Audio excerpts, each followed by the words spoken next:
السلام عليكم، ازيكم عاملين ايه؟ يا رب تكونوا بخير. انا سارة هلال ودي قناتي. لو اول مرة تشوفوني اعملولي لايك وسبسكرايب علشان يوصلكم كل جديد.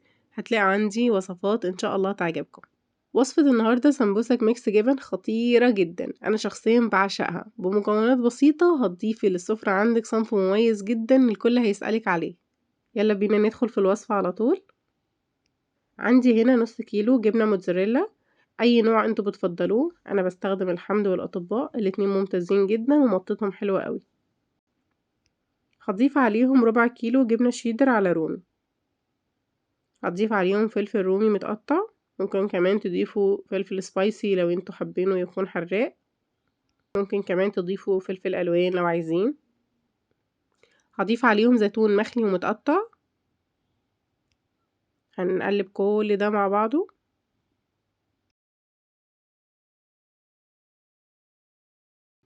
هنحضر بقى في بولة 3 معالق من الدقيق وعليهم شوية مية. يفضل ان احنا نحط المية بالتدريج علشان ما يحصلش ان هو يكون مكلكع او المية تيجي زيادة او نضطر ان احنا نضيف دقيق زيادة، وهو اصلا انتي مش محتاجة اكتر من 3 معالق، وممكن كمان تقللي عن ال3 معالق دقيق دول. هنقلب الدقيق مع المية كويس قوي بحيث يكون قوامها متوسط، ولا هي خفيفة ولا هي تقيلة ولا فيها اي تكتلات، تكون زي ما انتوا شايفين كده. يلا بينا نلف السمبوسك، وهوريكم 3 طرق لللف عشان الناس اللي لسه ما بتعرفش تلفها واللي لسه بيتعلموا جديد، وانتوا اختاروا الطريقة الاسهل والانسب ليكم ونفذوها. الطرق كلها تبان ان هي بسيطة وسهلة، وهي فعلا هتكون بسيطة وسهلة عليكم بس بعد ما تتعلموها، لان اكتشفت ان ناس كتير قوي بتشوفها سهلة بس مش بتعرف تنفذها. اول طريقة انكم تفردوا السمبوسك كده على حاجة تكون مفرودة قدامكم، على بلانشة على طبق. هتبدأوا تطبقوا فيها زي ما انتوا شايفين كده. انا مش هتكلم كتير وانتوا اتفرجوا. بعد ما عملناها زي القرطاس كده، هنمسكها في ايدينا ونضيف الحشو فيها. تقدروا تجروا الفيديو وتعدوا الخطوات دي لو انتوا مش محتاجينها. الطرف الاخير ده هنجيب خليط الدقيق اللي عملناه ونحطه منه على الطرف ونقفله. هنقفله كده كأننا بندخله في الجيب. تاني طريقة هتكون زي الأولى، ولكن الحشو هيكون وأنا ساندة السمبوسك على البلانشة زي ما هي.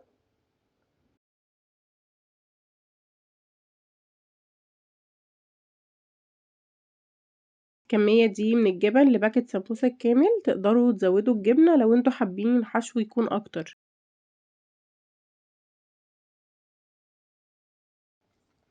تالت طريقة وهي الأسهل بالنسبة لي وهي اللي أنا بفضلها، إني هعمل نفس الخطوات دي ولكن وأنا ماسكة السمبوسك على إيدي. هعملها زي القرطاس كده، وبعدين أبدأ أحط الحشو وأقفلها.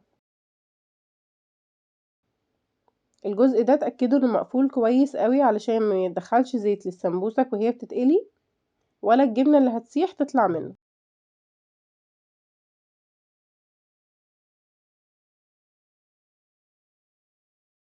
ورقة السمبوسك لو قصيرة معاكي ومش طايلة ان انتي تدخليها في الجيب ده، الزقيها من بره عادي، ما تخافيش مش هتفك معاكي ولا حاجة.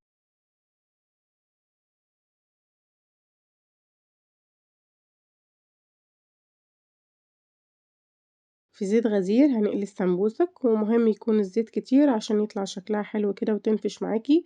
والسبب الأهم من ده ان يكون نوع السمبوسك كويس.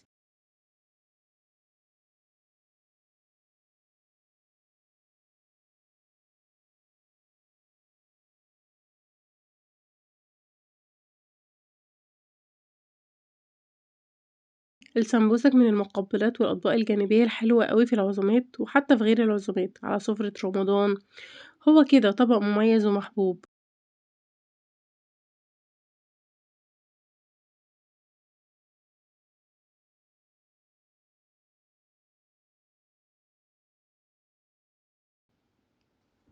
شايفين حلوة ازاي؟ حلوة حلاوة، والطعم كمان مميز جدا عن اي سمبوسك هتكوني بتعمليها بالجبن او ممكن باللحمة او الفراخ او كل الحشوات دي كلها جميلة، بس الجبنة صدقيني هتكون مميزة قوي ومختلفة عن المعتاد. شايفين مطة الجبنة؟ نوع الجبنة بيفرق قوي في المطة دي، خطيرة يا جماعة، خطيرة بجد.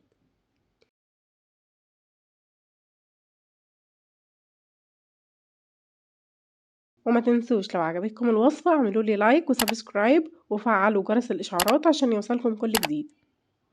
ومكونات الوصفة دي هتلاقوها تحت الفيديو في صندوق الوصف. أشوفكم في وصفة جديدة. باي باي.